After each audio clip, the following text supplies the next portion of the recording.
Now, I do enjoy a nice glass of wine, a robust red perhaps, or a crisp white. But what I don't enjoy is the price tag that often accompanies a decent bottle. You know the sort. They charge you 15 quid for something that probably came out of a cardboard carton. Thankfully, there are places in this world where one can still find a decent drop without having to remortgage the house. Today we're off on a little jaunt to uncover some of Europe's best budget wine destinations. Places where the scenery is as intoxicating as the local vintage, and where you can enjoy a glass or two without feeling like you've been robbed blind. Cheers to that. Ah, Portugal, land of sun, sea, and surprisingly affordable vino. And nowhere is this more evident than in Porto, nestled in the heart of the Douro Valley. The views from the banks of the Douro are enough to make even the most jaded Instagram influencer weep with joy. Port wine is the obvious draw here, and rightly so. This fortified nectar has been warming hearts for centuries, and the best part is it won't break the bank. Wine tastings in atmospheric cellars will set you back a mere £5, and you can pick up a full bottle of the good stuff for the price of a takeaway coffee back home. Porto itself is a charming city, full of cobbled streets, ancient trams, and locals who are genuinely thrilled to see you. Plus, you get to casually drop Douro Valley into conversation, which always makes you sound terribly sophisticated. Just try not to overdo it. When you think of Budapest, you probably think of grand architecture, steamy thermal baths, and those trendy ruin bars. But what many people don't realize is that Hungary is also home to 22 distinct wine regions, producing some rather excellent wines. Tokaji, as you may know, is the star of the show. This sweet, luscious dessert wine was once the tipple of choice for emperors and kings, but thankfully you don't need a royal budget to enjoy it these days. A glass of quality Tokaji will set you back less than your average airport coffee, and you can pick up a bottle for the price of a round of drinks. Hungary produces a wide range of wines, from dry whites to bold reds and everything in between. And the best part is you can enjoy them in some truly unique settings. Fancy sipping a glass of Igri Bicava, that's bull's blood to you and me, in a 16th century cellar lit by flickering candles. Budapest has got you covered. Just try not to spill any on your velvet smoking jacket. Chapter 3. Plovdiv, Bulgaria, where history meets happy hour. Plovdiv, Bulgaria. One of the oldest continuously inhabited cities in Europe, with a history dating back over 8,000 years. That's older than the pyramids, older than Stonehenge, older than your grandmother's fruitcake.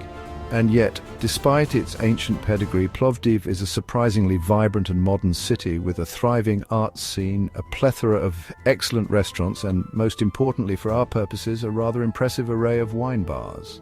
Now, Bulgarian wine may not be as well known as some of its European counterparts, but trust me on this one, it's well worth seeking out.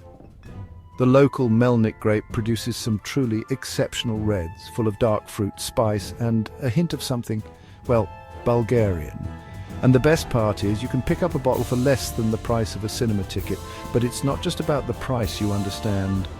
Bulgarian wine is made with passion, with tradition, and with a healthy dose of Balkan soul. It's wine that's meant to be savoured, shared, and enjoyed in good company.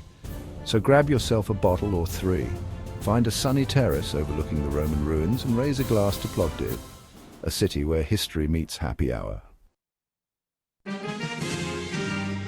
Chapter 4. Lake Skadar, Montenegro, monasteries, mountains, and mighty fine Vranac.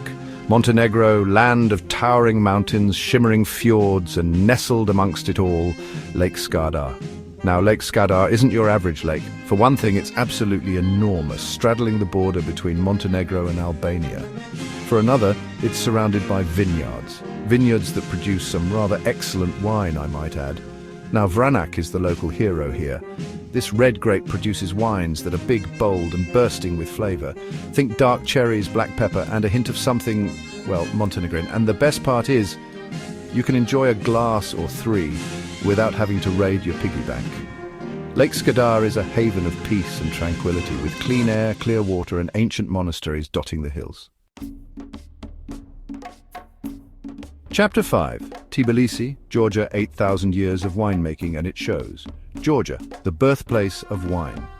Archaeological evidence suggests that Georgians have been fermenting grapes for at least 8,000 years, which means that while the rest of the world was still figuring out how to make fire, the Georgians were already busy perfecting the art of winemaking. And let me tell you, all that practice has paid off. Georgian wine is something special. It's wine that's made with passion, with tradition, and with a deep respect for the land. And it's bloody delicious too. Now, if you're new to the world of Georgian wine, then Saperavi is a good place to start. This red grape produces wines that are big, bold, and full of character. Think dark berries, spice, and a hint of something, well, Georgian. And the best part is, you can pick up a bottle for less than the price of a takeaway coffee. But don't just stop at Saperavi. Georgia produces a huge variety of wines, from crisp whites to luscious dessert wines and everything in between. So there you have it, 5 fantastic European destinations where you can enjoy a decent glass of wine without having to sell a kidney. Places where the wine is cheap, the locals are friendly, and the only thing that's overpriced is the sunshine. So, next time you're planning a European adventure, skip the tourist traps and head for the hills, or the valleys, or the lakes. Trust me, your wallet and your taste bud will thank you for it. Like this video if you've ever paid too much for bad wine.